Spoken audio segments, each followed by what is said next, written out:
Muy buenos días, hermanos, sean bienvenidos a una nueva transmisión de la palabra del Señor. Le damos gracias a Dios nuevamente por la oportunidad de tener este medio de gracia en el cual podemos enviar el mensaje de salvación, pero al mismo tiempo seguimos lamentándonos y seguimos clamando al Dios del cielo porque nos permita nuevamente tener el privilegio de congregarnos, el privilegio de reunirnos.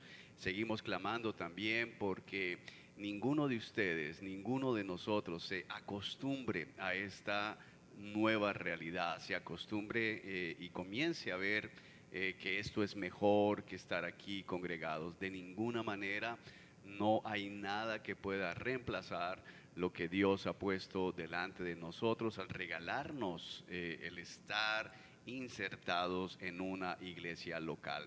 Así que con eso en mente, dándole gracias a Dios por la tecnología, por la cámara, el internet y todo lo que nos permite llevar esa palabra hasta ustedes, vamos a orar pidiéndole a Dios las dos cosas. Por un lado, que nos permita estar atentos, nos permita estar con gratitud por el privilegio de escuchar su palabra, pero al mismo tiempo nos permita tener este lamento en nuestro corazón por no poder estar físicamente todos reunidos con nuestros hermanos en la fe. Así que vamos a orar.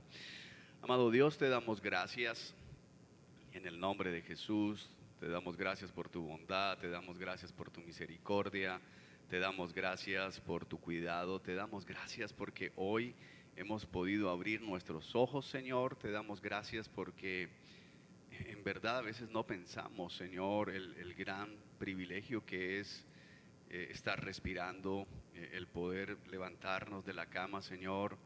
Lo damos por sentado, pero es un regalo, Señor, hace parte de tu plan soberano. Y nosotros, tu iglesia, en esta mañana queremos decirte, Señor, gracias. Gracias por la vida, Señor, pero sobre todo gracias por el nuevo nacimiento en Cristo Jesús. Gracias por adoptarnos como tus hijos. Gracias por revelarnos a tu Hijo Jesús. Gracias por revelarnos al Padre. Gracias, Espíritu Santo, por mostrarnos nuestra condición pecaminosa, por cambiar, regenerar nuestros corazones de manera que nosotros hoy podamos ver a Cristo como debemos verlo.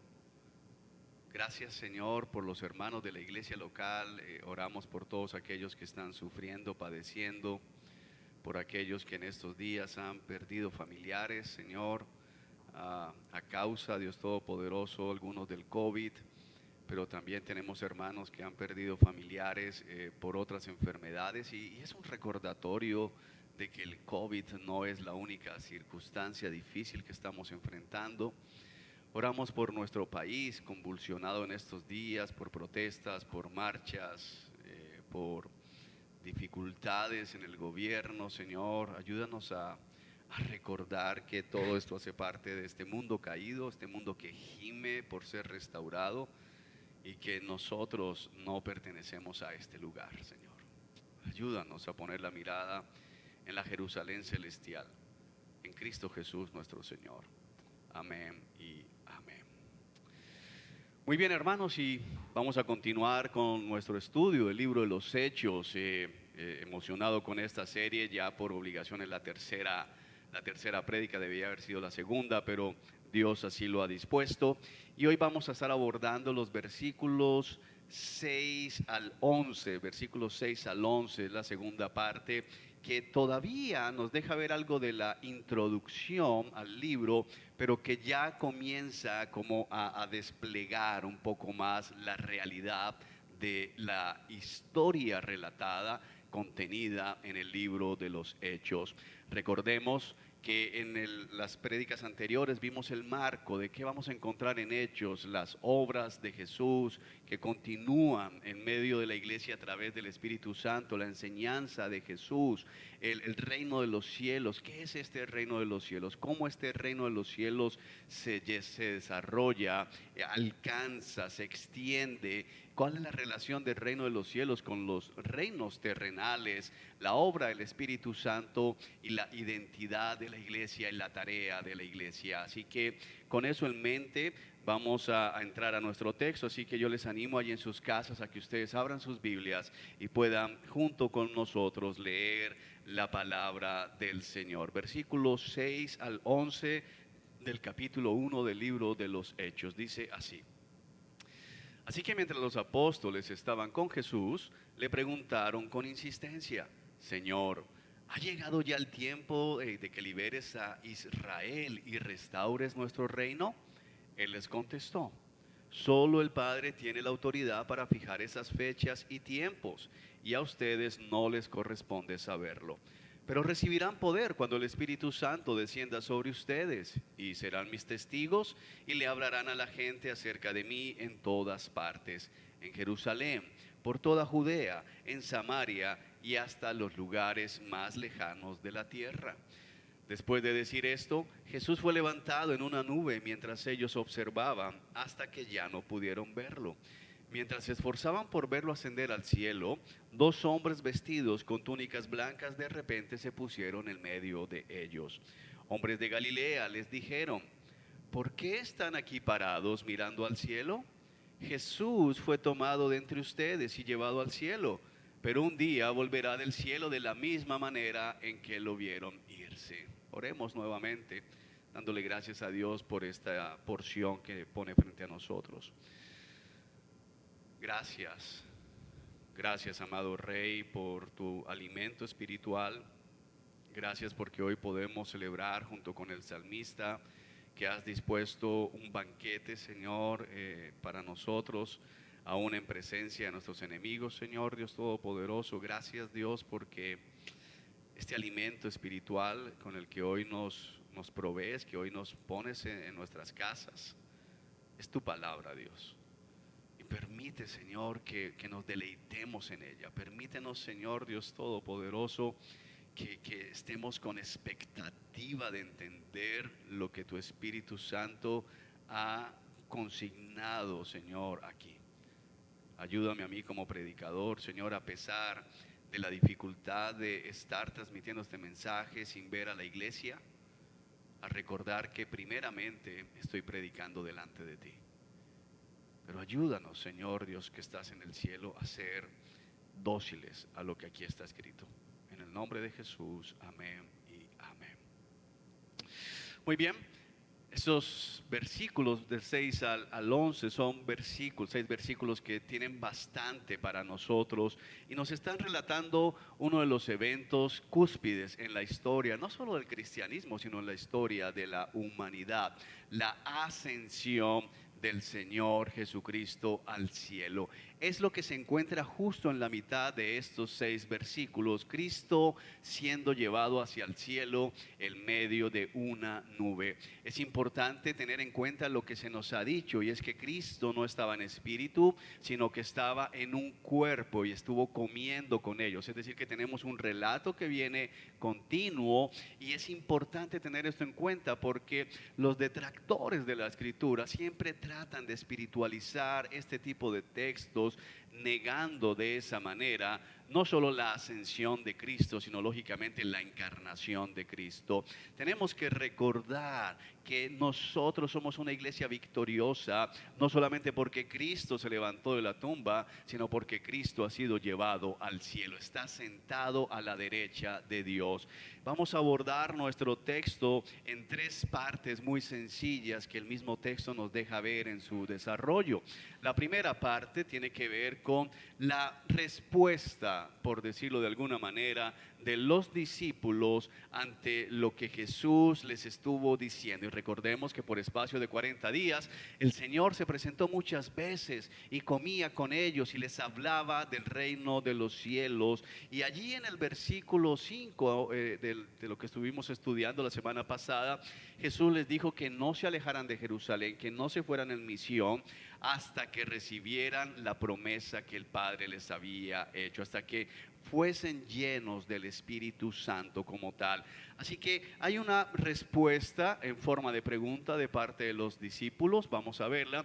Luego vamos a ver la ascensión del Señor Jesucristo y las implicaciones de este evento maravilloso. Y por último estaremos viendo ¿dónde buscar a Jesús? Mirar hacia el lugar correcto. Una pregunta que ahora viene de parte de ángeles hacia los discípulos. Así que tenemos un desarrollo más o menos en los discípulos preguntan, Jesús es llevado al cielo y ahora tenemos ángeles que están haciéndole una pregunta y una promesa, una afirmación a estos discípulos. Así que comencemos, dice: así que mientras los apóstoles estaban con Jesús, le preguntaron con insistencia. Es importante el entender el así que. Biblia de las Américas dice entonces los que estaban reunidos. Este así que es una consecuencia y por eso siempre insisto en nuestros mensajes en recordar que la Biblia no tenía subtítulos, no tenía capítulos cuando fue redactada y que tenemos que verlo de esta forma. Entonces podemos pensar de la siguiente forma. En el versículo 4 Jesús dice: una vez mientras comía con ellos les ordenó. ¿Qué dijo Jesús? No se vayan de Jerusalén hasta que el Padre les envíe el regalo que les prometió. Tal como les dije antes, Juan bautizaba con agua, pero en unos cuantos días ustedes serán bautizados con el Espíritu Santo. Así que mientras los apóstoles estaban con Jesús, le preguntaron con insistencia. Entonces no podemos separarlo. El punto que tenemos acá es que en respuesta a la afirmación de Jesús, en respuesta a la orden, recuerden que Jesús les ordenó, no se vayan de Jerusalén hasta que hayan recibido el regalo que el Padre les ha prometido, el regalo del que yo les he hablado. Y ese regalo es el Espíritu Santo, el bautizo a través del Espíritu Santo de Dios. Y como respuesta a esta preciosa promesa y a esta orden de permanecer todavía en Jerusalén, los discípulos le hacen una pregunta a Jesús. La NTV nos dice con insistencia, haciendo referencia a la urgencia de la pregunta. Y es importante entender esto porque no es una pregunta suelta, no es una pregunta de las que a veces cuando estamos reunidos, comiendo, cenando con los hermanos o con la familia, ok, hay un silencio y nadie sabe qué decir porque se acabó un tema y alguien pregunta cualquier cosa para reiniciar o reactivar la comunicación. No es el caso. Lo que tenemos aquí es un hilo conductor en un diálogo donde Jesús les da una orden, Jesús les hace una promesa y ellos responden con una inquietud ante esa promesa. Y la pregunta es la siguiente: Señor, ¿ha llegado ya el tiempo de que liberes a Israel y restaures nuestro reino? Y nos tiene que ayudar a pensar lo que estaba pasando en la mente de estos hombres, en la mente de estos discípulos. Jesús se ha levantado de la tumba, ha estado presentándose por 40 días. Ellos ya no tienen dudas de que Él verdaderamente es Dios hecho hombre, el Hijo de Dios, el Mesías, el Rey de Israel, aquel que fue prometido en el Antiguo Testamento. ¿Y qué preguntan ellos a Jesús? Y esto nos ayuda a entender de qué se trata el libro de Hechos. La pregunta de ellos es muy puntual. ¿Ha llegado el tiempo de que liberes a Israel y restaures nuestro reino?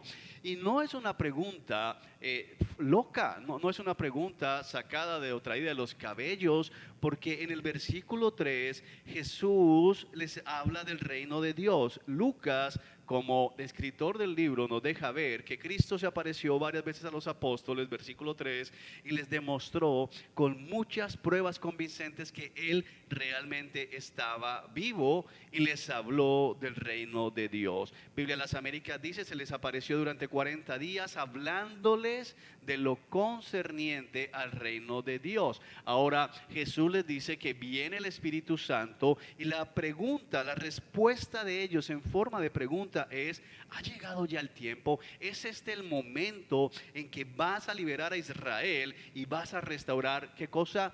Nuestro reino. Así que todo el diálogo está en términos de reino. Hay un tema importante aquí, es el reino de los cielos. Jesús les habla acerca del reino de los cielos. Jesús les dice que no se alejen de Jerusalén. Jesús les dice que el Espíritu Santo va a descender sobre ellos, que van a ser bautizados por el Espíritu Santo. Y ahora ellos preguntan si ha llegado el tiempo en que Jesús va a liberar a Israel. Y cuando piensas en liberar a Israel, Aquí es donde tenemos que comenzar a comprender que ellos no están todavía pensando en la liberación espiritual de Israel, sino que ellos están comenzando a pensar en la liberación de la ocupación romana. En si es el momento en que Roma se va a ir, en que los gentiles van a ser expulsados y Israel va a ser restaurado como tal, que es la palabra que tenemos acá, a su antiguo esplendor. Aquí especialmente los que están en el seminario van a comprender un poco más rápido tal vez, por lo menos eso espero. Y es que desde que Babilonia se llevó a Judá, no hubo rey en Israel. Ellos desde ese momento siempre estuvieron gobernados por reyes impuestos por los imperios dominantes. Así que están hablando, vas a restaurar el reino a su antiguo esplendor. Ese es el momento. Y cuando hablan de momento, ellos están refiriéndose a fechas, se están refiriendo a un periodo, un marco de tiempo. Es como si hoy preguntásemos, ok, Señor, ¿es ahorita en el 2021 donde va a terminarse el COVID? Esa sería una forma de ilustrar la pregunta que ellos están haciendo. La pregunta no es, ¿vas a restaurar el reino? Sino si lo vas a restaurar en este momento. Es decir, es este el tiempo en que vas a venir en tu gloria para restaurar el reino. Y la pregunta que ellos están haciendo nos podría confundir y llevarnos a pensar que es una pregunta tonta, o que es una pregunta inapropiada, o que es una pregunta que no tiene relación con lo que está pasando. Cuando leemos la respuesta del Señor Jesús sin tener en cuenta el antiguo pacto y cosas de las que Jesús habló a ellos, por ejemplo en Mateo capítulo 24. Miremos la respuesta de Jesús ante la pregunta de ellos, porque este es un diálogo que continúa acá.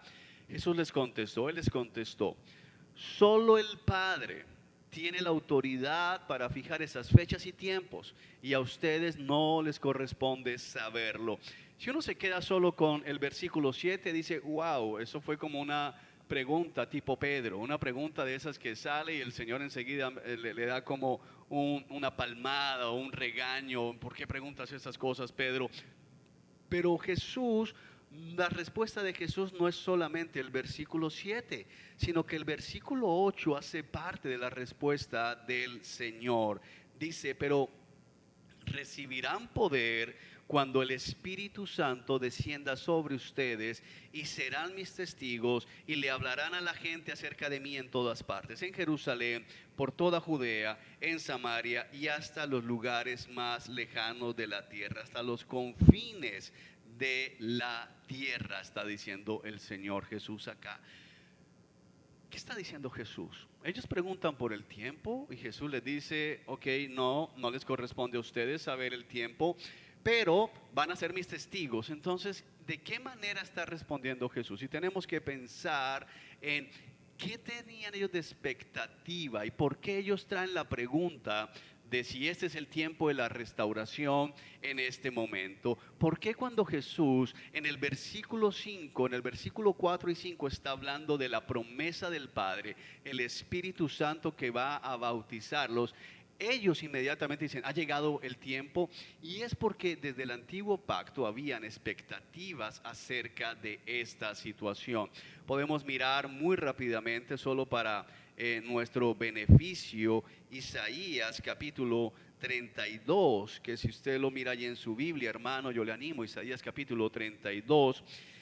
El profeta está dando un oráculo, está anunciando la liberación definitiva de Israel. Y el subtítulo, recuerden que no estaba en el original, pero lo que está aquí descrito sí hace referencia a esta liberación definitiva. ¿Por qué? La palabra que tenemos aquí definitiva en el subtítulo nos ayuda porque hay liberaciones temporales y parciales, pero cuando estamos en el capítulo 32 se está hablando de ya la definitiva, es decir, no va a haber otra esclavitud. Cuando suceda esto, ya Israel va a ser libre para siempre.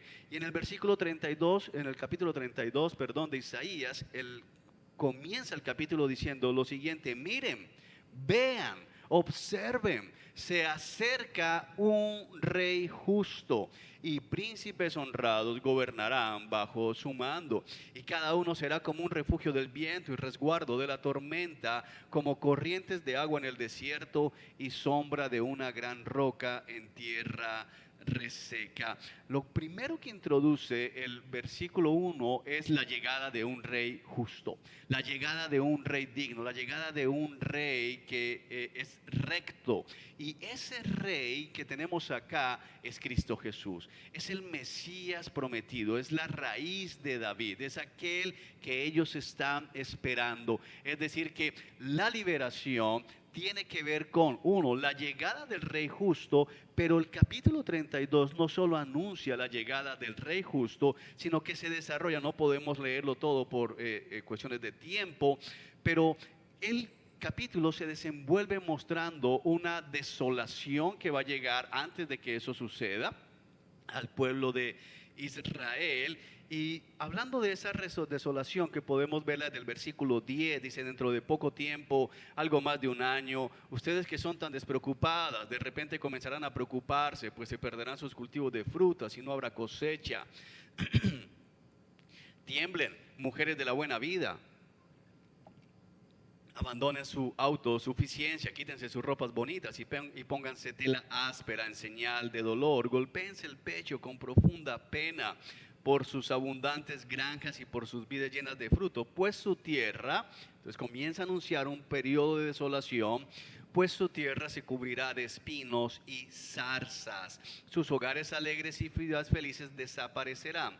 El palacio y la ciudad quedarán abandonados y pueblos de mucha actividad estarán vacíos. Los burros y las manadas pastarán en los fuertes abandonados y en las torres de vigilancia. Y mira lo que dice el versículo 15.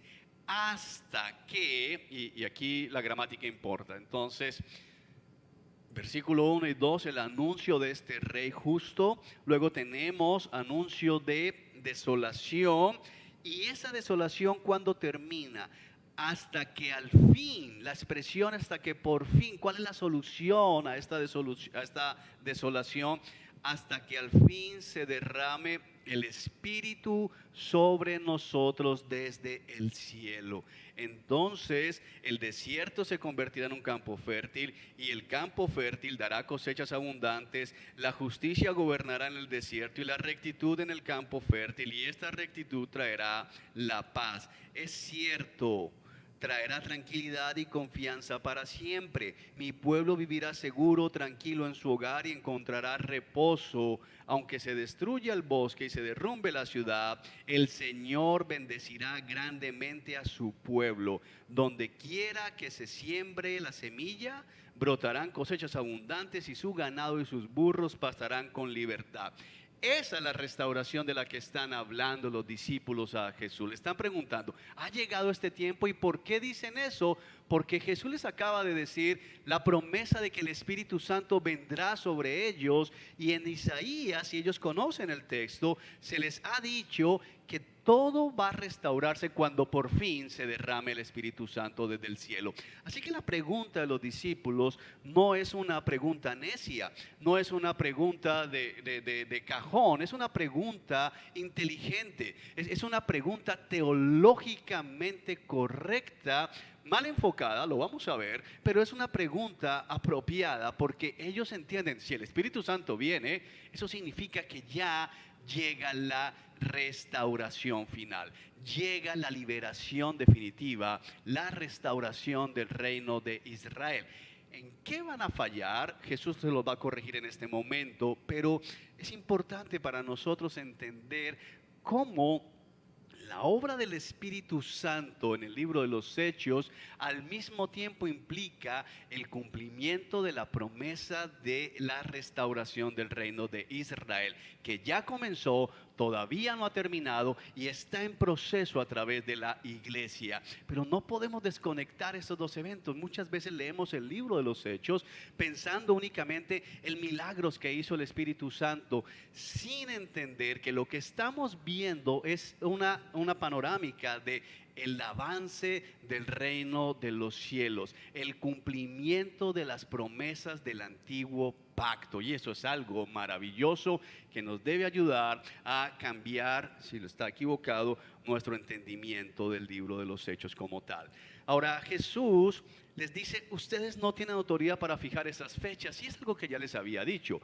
Mateo capítulo 24 es claro cuando habla Jesús precisamente acerca de esto. Por ejemplo, vamos a mirar Mateo capítulo 24, versículos 20 en adelante. Jesús está hablando de ese día, de su regreso. El 23 está diciendo que hay gente que va a estar diciendo, miren, allí está el Mesías, o miren, se apareció en el desierto. Dice, no les crean, habrá gente queriendo engañar. Y él anuncia, versículo 30, y entonces por fin aparecerá en los cielos la señal de que el Hijo del Hombre viene, y habrá un profundo lamento entre todos los pueblos de la tierra, y verán al Hijo del Hombre venir en las nubes del cielo con poder y con gran gloria. Y enviaré a sus ángeles con un potente toque de trompeta, y reunirán a los elegidos de todas partes del mundo, desde los extremos más lejanos de la tierra y del cielo.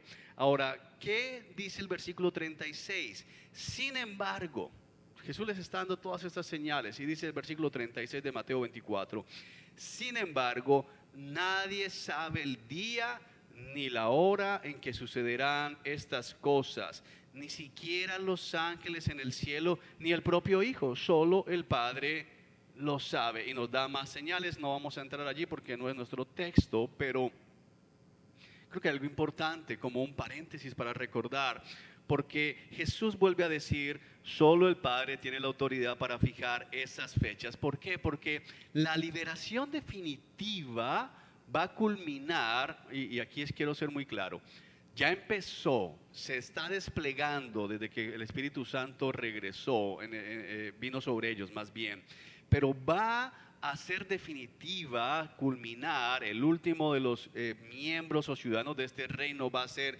injertado cuando Cristo regrese, en el regreso de Cristo. Y ellos están preguntando por ese momento, y Jesús les dice, no se preocupen por los tiempos, no se preocupen por eso, porque eso está más allá de su capacidad y de su necesidad de conocimiento, de su necesidad cognitiva. No necesitan saber la fecha, no necesitan saber la hora, no necesitan saber el tiempo exacto. Lo que necesitan saber es cómo se va a desplegar el reino de los cielos. Y ese es el punto. ¿Y por qué es importante? Porque cada vez con más frecuencia escuchamos de sectas anunciando la llegada de Jesús, poniéndole fecha, poniéndole hora, poniéndole día. Y es triste, muchas veces creyentes se dejan deslumbrar por estos falsos profetas anunciando la llegada de Jesús para tal lugar, porque vino la luna roja, porque cambió el calendario de los mayas, porque el COVID llegó y entonces Jesús llega en junio, y bueno, tantas cosas que se inventan día tras día. Ustedes y yo podemos saber algo con certeza. Si alguien dice que Jesús vuelve tal día, sabemos que es un falso profeta. ¿Por qué? Porque la Escritura nos previene acerca de ello. Pero más importante es entender el pero del Señor Jesús. Porque Él les dice, no, esperen, a ustedes no les corresponde eso, esto les es autoridad del Padre. Pero, y el pero es, en lugar de esto les voy a responder esto, pero es una respuesta relacionada con la pregunta. Pero recibirán poder, y la palabra poder aquí, que en griego es dynamis, tiene muchas variantes, pero la que tenemos frente a nosotros es poder persuasivo. Y creo que es importante entender esto, porque a veces cuando pensamos en el poder de los apóstoles, pensamos única y exclusivamente en la sombra de Pedro, pensamos únicamente en levantando a los muertos, pero el poder que está aquí, la variante de dynamis que estamos viendo acá, en griego es la variante que hace referencia a un poder persuasivo. ¿Y para qué necesita un poder persuasivo en el reino de los cielos? Bueno, la respuesta está en el versículo 8, en su siguiente parte.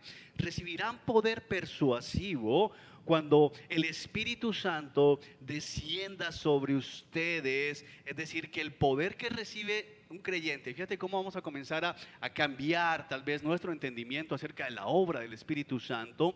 Ese poder persuasivo vendrá sobre ustedes, el Espíritu Santo va a darles este poder persuasivo. ¿Y cuál será la consecuencia? Se convertirán, ustedes serán mis testigos y le hablarán a la gente acerca de mí en todas partes, en Jerusalén, por toda Judea, en Samaria y hasta los lugares más lejanos de la tierra. Dos cosas para ver acá. La primera, ¿qué sucede cuando el Espíritu Santo viene sobre una persona? La primera obra es que se convierte en testigo de Jesús. No en testigo de sí mismo, no en testigo de las cosas que él está haciendo, sino testigo de Cristo. Si alguien habla más acerca de lo que él hace, si alguien habla más acerca de lo que hizo alguno de los apóstoles, si alguien habla más acerca de lo que hizo David, si alguien habla más acerca de lo que hizo María, como es el caso del catolicismo, que de Jesús, si no son testigos de Jesús, no tienen el Espíritu Santo. Es una de las características, porque es lo que Jesús está diciendo. No se preocupen por la fecha, pero ustedes van a recibir poder persuasivo. ¿Y por qué necesitas un poder persuasivo? Porque tú vas a testificar. Y aquí, creo que lo hablamos hace 8 días, la principal evidencia de que alguien ha recibido el Espíritu Santo es que testifica acerca de Cristo. Ahora, testificar acerca de Cristo para muchos puede significar caerse y decir que hizo milagros, pero cuando hablamos de testificar, ser testigos de Él, significa ser testigos de las palabras de Cristo Jesús, ser testigos de la Escritura. Y un testigo habla. De alguna manera lo que nos está diciendo Jesús es que nosotros estamos siempre dando testimonio de la obra de Cristo Jesús, de la enseñanza de Cristo Jesús. Y esto es completamente concordante con Mateo capítulo 28. Vayan y hagan discípulos en todas las naciones, bautizándolos en el nombre del Padre, del Hijo y del Espíritu Santo, y enseñándoles a obedecer todo lo que yo les he mandado. Es esto. Dar testimonio de Cristo significa ser discípulos para Cristo. ¿Y cómo hacer discípulos para Cristo? Enseñándoles a obedecer todo lo que Jesús ha mandado. ¿Y dónde encuentra lo que Jesús ha mandado? En la Escritura. Y eso lo vamos a conectar con el punto 3 más adelante. Ahora bien, le hablarán a la gente acerca de mí, no acerca de otros, acerca de Cristo. Cristo es el que brilla, Cristo es el que sobresale, Jesús es la estrella, Jesús es el que captura las miradas, Jesús es el que tiene los oídos atentos de los oyentes, Jesús es el que debe ocasionar o el wow de la gente debe ser para Jesús y no para los testigos. Cada vez es más frecuente gente haciendo cualquier cosa para tratar de atraer miradas hacia ellos mismos, miradas hacia sus ministerios, miradas hacia sus logros. Están fallando. Nosotros debemos buscar que cada cosa que hagamos la gente pueda decir: wow, qué grande es Jesús, qué maravilloso es Cristo, qué poderoso es Cristo, qué increíble es Cristo. No nosotros, porque no vamos a hablar acerca de nosotros, vamos a hablar acerca de Jesús. Pero Jesús dice algo más y dice: van a hablar en todas partes, y describe Jerusalén, Judea, Samaria y los lugares más lejanos de la tierra. Tal vez algunos recuerden, hace unos meses que estuvo el pastor Jerry César con nosotros, nos explicó bastante bien esto, pero para el beneficio de los que no estuvieron o los que no se acuerdan, cuando Jesús está diciendo esto, está describiendo el avance del reino. Entonces Jerusalén era la capital como tal del reino de Judá, cuando el reino se dividió. Luego habla Judea, que es la región circundante de ese reino. O sea, primero conquistó la capital y luego lo que está alrededor de Jerusalén, que es Judea.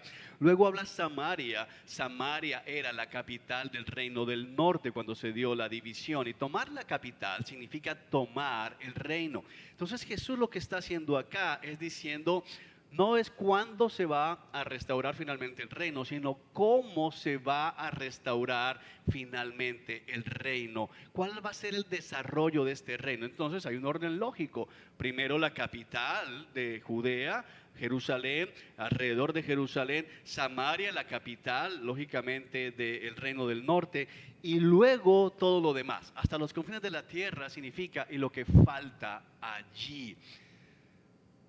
Pero con lo que falta allí no es solamente en contexto geográfico, sino más allá, y lo vamos a ver en el capítulo 2, en contexto étnico, a conquistar a todas las tribus, a todas las naciones, como dice Isaías en los capítulos 40 en adelante, me serás testigo ante las naciones. Entonces vamos a ver eso más adelante.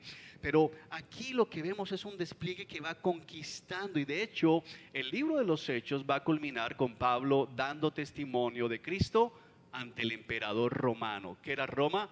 La capital del imperio. Así que cuando llegamos al libro, al capítulo 28, estamos viendo la culminación de esta conquista, el avance como tal. Ahora puedes decir, pero todavía no vemos la liberación definitiva. Sí, tienes razón, porque el rey no ha regresado, pero el rey va a regresar, y eso lo tenemos contenido también aquí. Entonces la primera respuesta de Jesús es: no es lo importante el cuándo, sino el cómo se despliega esto. Y nosotros hoy seguimos siendo parte. Que tú y yo en Occidente estemos escuchando este mensaje significa que el reino nos ha conquistado y que ahora somos parte del reino de los cielos, que la misión sigue siendo exitosa, pero todavía estamos en misión, todavía tenemos que seguir nosotros extendiendo. ¿Y cómo lo hacemos? Con el poder persuasivo, el dinamis que tenemos acá del Espíritu Santo para dar testimonio acerca de Jesús, para hablarle a otros acerca de Jesús como tal.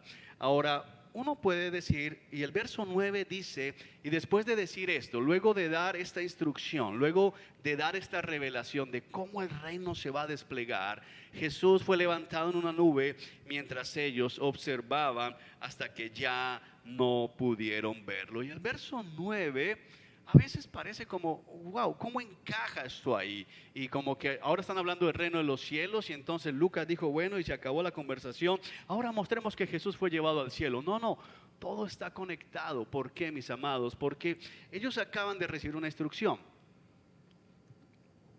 Van a ser testigos míos en todas las naciones. Y la pregunta es, ¿por qué o bajo qué autoridad estos 11 hombres van a tener que ir? Y luego sumando a los 120 que están en el aposento alto en Hechos 2 y todos los que se van sumando, a ir a países, a ir a reinos, a ir a naciones con ídolos paganos que nunca habían escuchado hablar de Abraham y que no tenían la menor intención, no estaban pidiendo, cuéntenos acerca de lo que sucedió en Jerusalén. Jerusalén no era importante en ese momento para el imperio romano, era una provincia apartada y pobre. ¿Por qué ir allá a hablarle a gente que no me ha pedido que le hable, que no quieren escuchar, a decirles que todo lo que han creído es una mentira? Que todo lo que ellos adoran es falso, y que si siguen ese camino, así sea el hombre más benévolo que vivía en Filipos y tenía bien cuidados a su familia, era fiel a su esposa, era justo en el trato con sus esclavos, era un hombre que pagaba los impuestos y respetaba a las autoridades, ese hombre iba a ir para el infierno de la misma manera como el peor criminal en el imperio romano. ¿Por qué ir a decirle a este hombre que lleva una vida feliz y tranquila, que si no se arrepiente de eso y pone su confianza en Jesús, un carpintero de Nazaret que murió crucificado bajo el imperio bajo el cual este hombre está sirviendo, se va a ir para el infierno? ¿Cómo vas a hacer eso? ¿Con qué poder, con qué autoridad vas a desafiar? Y piensa en algo, estabas en el imperio romano donde el mismo emperador decía ser Dios, y tú ibas a proclamar, bueno, el emperador dice que es Dios, pero el emperador no es Dios. El emperador es otro ser humano, el cual si no se arrepiente también irá al infierno. La respuesta está en el versículo 9. Después de decir esto, Jesús fue levantado en una nube mientras ellos observaban hasta que ya no pudieron verlo. Lo que tenemos frente a nosotros es el momento en que nuestro rey es llevado en procesión hasta el cielo para ser entronizado, para ser coronado. A veces nos confundimos y tal vez las películas, aún bien intencionadas, nos hacen errar y pensamos que Cristo está aguardando a regresar para ser coronado, y no es así. Cristo viene ya siendo coronado, Cristo viene ya siendo rey, Él ya está sentado a la derecha del Padre, Él ya ha sido coronado. Otra cosa es que un día todos nosotros arrojaremos coronas delante de Él. Otra cosa diferente es que un día todos los que se le oponen, así sean reyes y gobernantes, tendrán que quitarse sus coronas humillados delante de Él. Pero mis amados hermanos, lo que está diciendo el verso 9 es que Jesús ha sido coronado. Muy rápidamente, por el tiempo, podemos ver Daniel en el capítulo 7, por ejemplo, una de las visiones de Daniel. Dice, observé, versículo 9, miremos aquí lo que está hablando. Y Daniel está hablando allí en el capítulo 7 de los diferentes imperios que se van levantando. Y dice, observé mientras colocaban unos tronos en su lugar, y el anciano se sentó a juzgar, y su ropa era blanca como la nieve, y su cabello se parecía a la lana más pura, y se sentó sobre un trono ardiente. Hay un trono aquí con ruedas en llamas, y un río de fuego brotaba de su presencia, y millones de ángeles le atendían. Muchos millones se pusieron de pie para servirle, y entonces comenzó la sesión del tribunal. Hay un trono en el cielo, y eso es lo que Daniel está diciendo. Y alguien dice, bueno, ¿y cómo tiene que ver Cristo acá? Versículo 13, mientras continuó mi visión esa noche, vi a alguien parecido a un hijo de hombre. ¿Te suena familiar la expresión? ¿Quién la usaba frecuentemente en su ministerio terrenal? Sí, Jesús, el Hijo del Hombre. Descender con las nubes del cielo. ¿Qué está pasando ahora? Jesús está siendo llevado en una nube hacia el cielo. Se acercó al anciano y lo llevaron ante su presencia, y se le dio autoridad, honra y soberanía sobre todas las naciones del mundo, para que lo obedecieran los de toda raza, nación y lengua. Y su gobierno es eterno y no tendrá fin, y su reino jamás será destruido. Y en versión neotestamentaria, el apóstol Pablo en la carta a los Filipenses dice que Jesús se expuso a la muerte, y muerte de cruz, y por eso se le ha dado, no se le dará, se le ha dado, ya lo tiene, el nombre que es sobre todo nombre, para que delante de Él toda rodilla se doble y toda lengua confiese que Jesús es Señor. Cuando Cristo regrese, Apocalipsis dice que sobre la túnica, a la altura del muslo, tiene una inscripción que dice: Rey de reyes y Señor de señores. Que es importante entender esto, que Jesús ya está coronado, Jesús ya es el Rey del universo. Vendrá el momento en que pondrá a sus enemigos como estrado de sus pies, como Pedro lo va a explicar en su primer discurso más adelante en el libro de los Hechos. Pero ya es el Rey victorioso. ¿Y eso qué significa para ti y para mí en el texto? Ellos van a ir a predicar con la autoridad de ser testigos, emisarios, enviados del verdadero Rey del universo. En la autoridad de Jesús van a ir, ya no la autoridad del carpintero de Nazaret,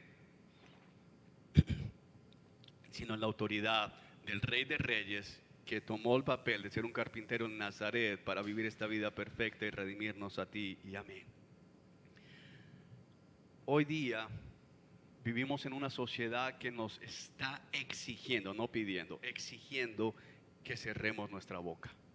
Una sociedad que nos está diciendo: ¿quién eres tú para decirle a otra persona que lo que cree es incorrecto? ¿Con qué autoridad vienes tú a decirle a una persona que su estilo de vida homosexual, que su estilo de vida promiscuo, que su estilo de vida libertino es pecaminoso y acarrea juicio si no se arrepiente y confía en Cristo Jesús? Bueno, la respuesta es que tú y yo estamos bajo la autoridad del mismo Jesús bajo el cual ministraron y testificaron los apóstoles en el libro de los Hechos. La misión de ellos es la misión nuestra. La misión de Pedro, la misión de Juan, es la misión de nosotros el día de hoy. Alguien diría, bueno, de los apóstoles, tú vas a ver en el libro de los Hechos que todos testifican. Todos tienen un llamado a anunciar las buenas nuevas de salvación. ¿Cómo? ¿Por qué? Porque el Rey que está sentado en el cielo nos ha ordenado que lo hagamos. Así que la próxima vez que tú estés dudando, ¿será que le digo a mi familiar? ¿Será que le digo a mi amigo? ¿Será que le digo a este vecino, a este compañero de trabajo? Lo llamo al arrepentimiento, pero él va a decir, mira, pero ¿con qué autoridad? Con esta autoridad. Tal vez cuando llegues al libro de los Hechos, lleguemos a ver el desafío, entre comillas, que los apóstoles lanzan sobre los líderes religiosos en Jerusalén. Sin este contexto podríamos ver simplemente rebeldes, pero el punto es que ellos ya entienden algo. Ellos vieron a Jesús ser llevado al cielo en cuerpo, en carne y hueso. Ellos lo vieron en las nubes subir hasta el cielo hasta que se perdió de su vista. Ellos saben que Jesús es el verdadero rey. ¿Con qué autoridad ellos le van a decir a la gente, a los gentiles en ciudades importantes en el Imperio Romano, que tienen que arrepentirse? ¿Con qué autoridad van a testificar delante del César, como lo va a hacer el apóstol Pablo más adelante? Porque saben que Jesús está sentado en el trono. Querido hermano, tú y yo, si somos creyentes, sabemos exactamente lo mismo. Jesús está sentado en el trono. Ahora, la última parte de nuestro texto, el versículo 10 y 11, y es una pregunta que ahora hacen los ángeles. Tenemos lo que dice el texto: mientras se esforzaban por verlo ascender al cielo, dos hombres vestidos con túnicas blancas de repente se pusieron en medio de ellos y les dicen: hombres de Galilea, ¿por qué están aquí parados mirando al cielo? Jesús fue tomado de entre ustedes y llevado al cielo, pero un día volverá del cielo de la misma manera en que lo vieron irse. Y uno tiene que entender lo que está pasando, porque estos hombres tienen la mirada fija en el cielo. No sé si alguna vez has intentado seguir en el cielo un avión o algo que viste y quieres mirar y mirar, pero hay un momento en que la vista se pierde por la infinitud, del cielo, de la bóveda celeste. Pero ellos están esforzándose, tratando de ver hacia allá Jesús que está subiendo y cada vez se ve más pequeño por efecto de la distancia. Y luego se aparecen estos dos varones de pie con túnicas blancas y no es la primera vez que tenemos ángeles. En Lucas, de hecho, tenemos en los relatos de la resurrección también ángeles que se presentan con vestiduras blancas y hacen otra pregunta acerca de Jesús. Y fíjense la conexión, porque allá en la resurrección le dicen: ¿por qué buscan entre los muertos al que está vivo?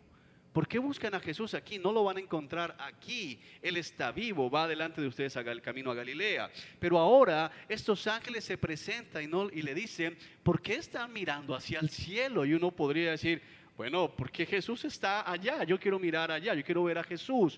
Y ellos vuelven a decir: miren, no lo van a ver ahí. No vas a poder ver a Jesús entronizado mirando al cielo. Y hacen una promesa o la respuesta de ellos en forma de promesa no es una promesa de la autoría de ellos, sino como lo acabamos de leer en Daniel capítulo 7, les responden con escritura: aquel que fue llevado, este Jesús que fue llevado de entre ustedes, un día volverá de la misma manera en que lo vieron irse. ¿Cómo lo vieron irse? En medio de una nube. ¿Qué dice Daniel capítulo 7? ¿Cómo volverá? En medio de la nube. Es decir, les está diciendo algo los ángeles a estos hombres, pero también a ti y a mí. ¿Quieres ver a Jesús, hermano? ¿Dónde vemos a Jesús? Yo quiero ver a Jesús. Mucha gente diciendo: yo daría todo por un momento de ver a Jesús. Ok, hermano, se te tiene. Mira la escritura.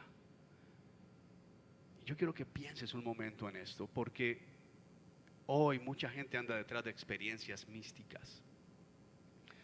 No hay nada de malo si soberanamente Dios decide darte una experiencia mística. Yo las he tenido y como Pablo, lo vemos más adelante, Pablo tuvo experiencias místicas, pero ese no es el centro de su predicación. Pablo no se la pasa hablando del tercer cielo. Pablo se la pasa hablando del Antiguo Testamento y de lo que Jesús enseñó. Hermanos, necesitamos ver a Cristo. Hebreo dice, puesta la mirada en Jesús, autor y consumador de la fe. El libro de la carta a los Colosenses, Pablo dice en el capítulo 3, pongan la mirada en el cielo. Y algunos tal vez piensan equivocadamente que lo que hay que hacer es relajar la mente, poner la mente en blanco y pensar mirando al cielo hasta que sienta algo. Eso, ¿sabe cómo se llama, hermano? Se llama nueva era. Yo la practiqué. Muchos creyentes queriendo simplemente tener experiencias, mucha gente haciendo doctrina de yo me quedé mirando al cielo y en la nube se formó esta palabra. Dios es soberano y Dios puede hablar como Él quiera, pero mis amados hermanos, estamos frente a la Escritura y la Escritura nos está diciendo algo, está corrigiendo a estos apóstoles que acaban de ver a Jesús ser llevado al cielo y quieren seguir viéndolo, y el Señor Jesús, porque esos ángeles no son autónomos, estos ángeles son servidores de Dios y vienen enviados por Él. La palabra ángel significa mensajero, y vienen con un mensaje a estos hombres que Dios ama y les dicen, no mires al cielo, mira la Escritura. ¿Quieres seguir viendo a Jesús? Mira la Escritura. Lucas capítulo 24, camino a Emaús, los dos discípulos van andando, van lamentándose, qué tristeza, Jesús ya no está, se murió. Las mujeres dicen que resucitó, ahora que no sabemos qué hacer. ¿Y qué hace Jesús? Jesús los lleva por la ley y los profetas, les habla de la Escritura. Los dos varones que estuvieron con Jesús en la cima del monte de la transfiguración en Juan, ¿quiénes fueron? Moisés y Elías, la ley y los profetas. ¿Dónde ves a Cristo, hermano? En la Escritura. Gente diciendo, si yo pudiese ver a Jesús, yo caminaría. Lee la palabra. Lee la palabra. Pídele a alguien que te lea la palabra en voz alta si quieres escuchar la voz de Jesús en voz audible. Que te lean la palabra de Dios, lee la Escritura. Allí es donde vemos a Jesús. No corras detrás de experiencias místicas, no corras detrás de cada persona que alega haber tenido una visión de Jesús y vienen con nuevas revelaciones que en realidad no son nuevas revelaciones, sino son nuevos engaños satánicos. Nosotros tenemos la palabra revelada. Aquí tenemos a Cristo, aquí tenemos el carácter de Cristo, aquí tenemos las palabras de Cristo. ¿Quieres ver a Jesús? Míralo. Él está revelado en cada página de la Escritura. Eso es lo que tenemos que hacer. Y hermanos, necesitamos mirar a Jesús, pero necesitamos buscar en el lugar correcto. No es en una tumba vacía, no es mirando al cielo. Es triste, muchas personas, su teología de Cristo, su cristología proviene de las películas de Semana Santa o de las series que tienen las plataformas, y hay plataformas que tienen cosas muy bonitas. Ahorita hay una serie que yo les recomendaría, se llama The Chosen, que es una app gratuita. Pero aún esa app no es donde yo voy a encontrar a Jesús. Yo lo voy a encontrar es aquí. No permitas que lo externo moldee tu entendimiento y tu conocimiento del Cristo resurrecto. No permitas que hombres con con buen discurso, carismáticos, moldeen tu entendimiento de quién es Jesús. Una vez hablé con unas personas con las que tuvimos una gran diferencia, porque yo les decía, ellos manifestaron que ellos no oraban y consideraban que no era necesario orar, pero que ellos escuchaban alabanza. Y hay que ver las alabanzas que escuchaban, porque mucha alabanza no tiene nada bíblico. Busca a Cristo en la Escritura. Yo creo que hoy, en medio de la crisis que estamos viviendo, en medio de las circunstancias por el COVID, en medio de la turbulencia que tenemos con el gobierno, en medio del malestar social que hay, en medio del crecimiento de la delincuencia, en medio de cómo vemos que la economía se deteriora cada día más, en medio de la enfermedad y del dolor, necesitamos urgentemente ver a Jesús. ¿Dónde, Juan? En la Escritura. Ve a la palabra de Dios. Él está revelado allí, esperando por ti, dispuesto a manifestarse en tu vida. Así que, mis amados hermanos, con esto en mente y con la expectativa de ver cómo el reino de los cielos se sigue desarrollando, vamos a orar. y pedirle al Señor que nos ayude a comprender y esta verdad y ponerla en práctica, aguardando y suplicando porque el próximo domingo podamos estar todos juntos aquí. Pero en caso de que no sea así, volveremos a esperar y confiar que Dios nos permita nuevamente hacer uso de estos medios de gracia. Oremos. Amado Dios, gracias. Gracias por tu palabra, gracias porque nos permites ver estas promesas, Señor, estas preguntas importantes que primero los discípulos le hacen a Jesús y su respuesta que los ubica y les dice, no es el tiempo, se trata del cómo. Ayúdanos a entender la importancia de la ascensión tuya, Señor Jesús, que tú eres el Rey que está entronizado, rodeado de querubines, de serafines, Dios Todopoderoso. Ayúdanos a entender que tu autoridad sigue siendo la misma y que nosotros debemos ir a predicar y anunciar el Evangelio sin temor a lo que pueda pasar, porque tú eres el Rey Supremo. Ayúdanos también, Señor, a buscarte en el lugar correcto, no en la tumba vacía, no en las tradiciones, sino en tu palabra. Tú estás en la Escritura. Tanta gente hablando, Señor, tanta gente diciendo que tú eres cosas que no eres, diciendo que haces cosas que no haces, diciendo que haces promesas que no haces, Señor, solo porque viven de los sueños, de las visiones, de los sentires, Señor, en lugar de anclarse en la Escritura. Tú estás en las páginas de tu libro santo. Permítenos verte. Espíritu Santo, tú inspiraste la Escritura y Cristo está en la Escritura. Te pedimos, Espíritu Santo, que nos reveles a Cristo, que nos muestres a Cristo, que esta semana en los estudios devocionales de cada uno en casa podamos ver a Cristo revelado. En el nombre de Jesús. Amén y amén. Mis hermanos, que Dios les bendiga, que tengan un excelente resto de domingo, una buena semana. Sigamos orando por los que sufren, sigamos orando también y regocijándonos con los que se alegran, pero sobre todo sigamos pidiéndole a Dios que podamos ser testigos fieles de Él, que podamos seguir con la misión que Él nos ha encomendado, que podamos pronto volver a congregarnos. Les amamos profundamente y les extrañamos. Dios los bendiga.